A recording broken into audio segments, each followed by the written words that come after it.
kembali lagi bersama Abang Jo dalam channel Analisa Kalut Saham. So, rasanya episod kali ni kita letak dulu ilmu saham. Kita discuss pasal harga minyak dunia. Sebab topik ni tengah hangat tau sekarang. Tapi bukan minyak ni. Ini minyak urut tau tak? Korang jangan macam-macam. Alright, tapi sebelum Abang Jo pergi slide by slide, macam biasalah style Abang Jo kan, ajar ikut slide. Korang kena tahu apa itu OPEC. So OPEC ni adalah Organization of Petroleum Exporting Countries. Dia ni organisation, dalam tu ada 14 negara yang menganggotai ni. Dia orang tu sit down, semua ni pengeluar-pengeluar besar lah. Dia orang sit down dalam tu, ada Iran, Iraq, Saudi Arabia and ramai banyak lagi lah, korang boleh google kan. So organisation ni sebenarnya dia actually macam kartel lah. Yang nak tentukan, dia orang yang akan discuss nak bajet berapa pengeluaran minyak dunia, berapa harga dia orang nak tentukan. So sebelum kita pergi slide, maknanya nanti lebih dalam Abang Jo terangkan dekat slide lah apa yang akan berlaku. Alright, stay tuned. Okay, so perang harga minyak dunia, perlukah kita risau? Okay, here's a quick question guys. Apa akan jadi bila banyak pihak produce komoditi ni tapi yang nak belinya sikit? Ni soalan budak tadika je. Tak perlu nak jadi genius math pun nak dapat jawapan. Okay, ni soalan tambahan sikit lah, bagi otak korang gerak sikit. Dah lama sangat duduk rumah kan, dah benak dah. Okay, persoalannya, siapa yang bersalah dalam hal ni sampai menyebabkan current oil crash, menjunam? Okay, cuba fikirkan. Apakah penyebab utama harga minyak jatuh? Soalannya, salah siapakah? Okay, kalau ni adalah multiple choice question, jawapan dia akan ada A, Arab Saudi, B, Rusia, C, Amerika Syarikat, D, COVID-19 dan E, semua di atas. Okay, so jawapannya adalah E, semua di atas. Tapi kita nak tahu berapa banyakkah setiap penyebab ni yang menyumbang kepada kejahanaman harga minyak. Makin susah kan soalan Abang Jo?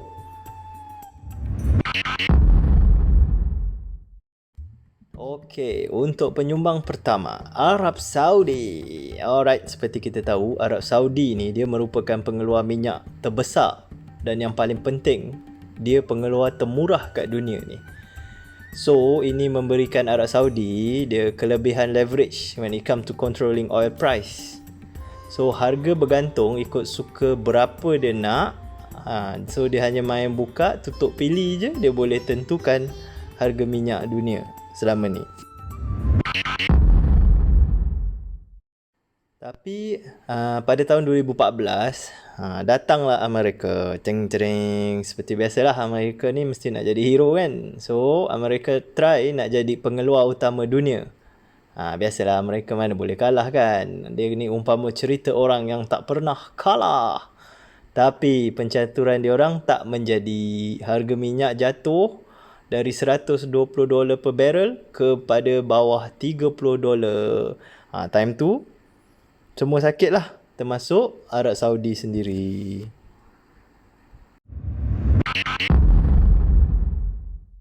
So Arab dengan Rusia ni, diorang ni selama ni diorang partner dalam permainan minyak selama ni. Tapi apa yang berlaku bila Arab Saudi buka pilih memancut production dia, dia kata nak ajar si Rusia ni lah. Sebab Rusia tak support Arab untuk cut production bagi elokkan harga pasaran. Tapi ada gak yang berpendapat actually Pak Arab ni dia nak hentam US je sekali. So apa jadi? Boleh agak tak? So Saudi dia start tembak dulu, which time tu orang gelarkan oil price war. Tapi bukan war betul lah, just oil price war lah, ekonomi punya lah kan.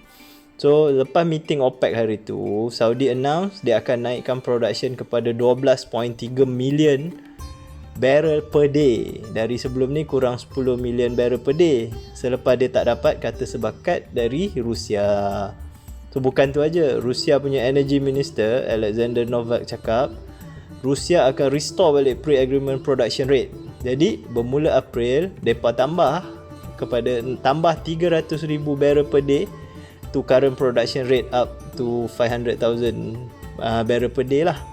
So walaupun pertambahan ni taklah banyak macam mana Saudi punya ni kan, Saudi punya kita tahu dia pengeluar besar, tapi Saudi ugut dia nak tambah pula lagi 3 million barrel per day supaya jadi oversupply. So ada yang kata langkah ni bukan Rusia target untuk tembak Saudi, tapi sebenarnya US. Entahlah labu. Pelik-pelik je negara berkuasa ni kan, dia orang punya ego dan percaturan.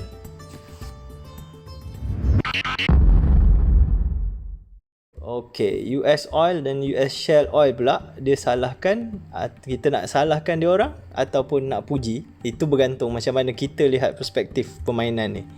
So kalau kita pandang US sebagai penyelamat untuk balancekan kuasa Arab Saudi ni sebagai pengeluar minyak dunia, supaya Arab ni tak enjoy katak lah dan ikut kepala batu Pak Arab dia kan.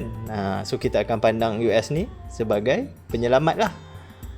So based on EIA Petroleum Report, US shale oil the upcoming production ke 13 million barrel per day.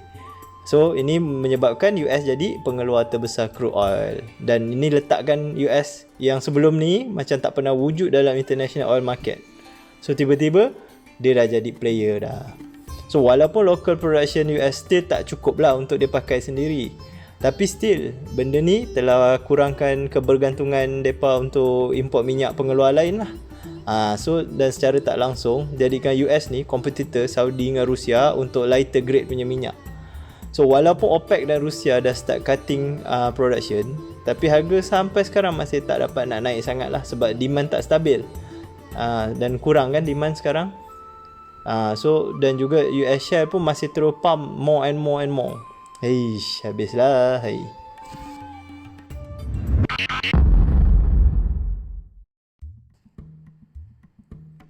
Dan penyumbang seterusnya adalah COVID-19. Ni paling memburukkan keadaan lah. So COVID-19 ni start kat China pada Disember 2019 kan. So China ni kalau kita tahu dia adalah pengimport terbesar minyak dunia. Tahulah berapa banyak, berapa besar negara dia kan. So bila mereka lockdown, kapal terbang pun semua parking, kereta pun dah tak drive kan, demand jadi disrupted lah.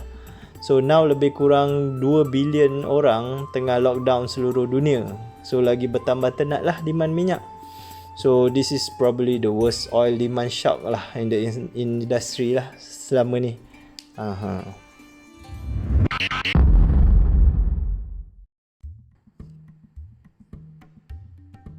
So betapa bahayanya pandemik COVID-19 ni, korang bayangkan awal-awal dulu harga per barrel $50.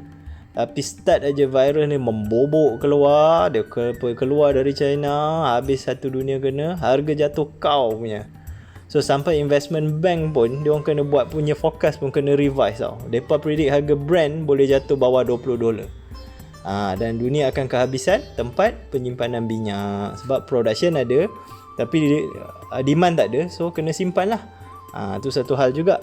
So according to calculation by OilX kan, ada lebih kurang 700 up to date lah. Ada lebih kurang 750 million barrel oil yang tengah peram je dekat dunia ni, both atas darat dan offshore. So diorang jangkakan benda ni akan mencecah 1 billion barrel kalau keadaan ni berterusan. Sebab tak ada demand kan. So apakah perang harga minyak dunia ni akan melemahkan Petronas? So terpulang pada hampa nak salahkan siapa sebab kejatuhan harga minyak dunia ni. So the fact remains lah, unless something changes quickly lah. Yang pasti bukan corona yang akan hilang cepat, itu pasti. Sebab dia orang jangka pun vaksin pun tak jumpa lagi kan semua. So kita tolak faktor corona ni. So adakah perang dan kejatuhan harga minyak ni akan melemahkan Petronas? Dan perlu kita sebagai rakyat Malaysia ni risau? Apa pendapat korang? So Abang Jo, untuk episod kali ni Abang Jo nak tinggalkan korang dengan persoalan ni. Korang fikir sendiri apa jawapan dia. Alright, sempoi. Selamat ber-RMO, stay at home guys. Kita jaga kita.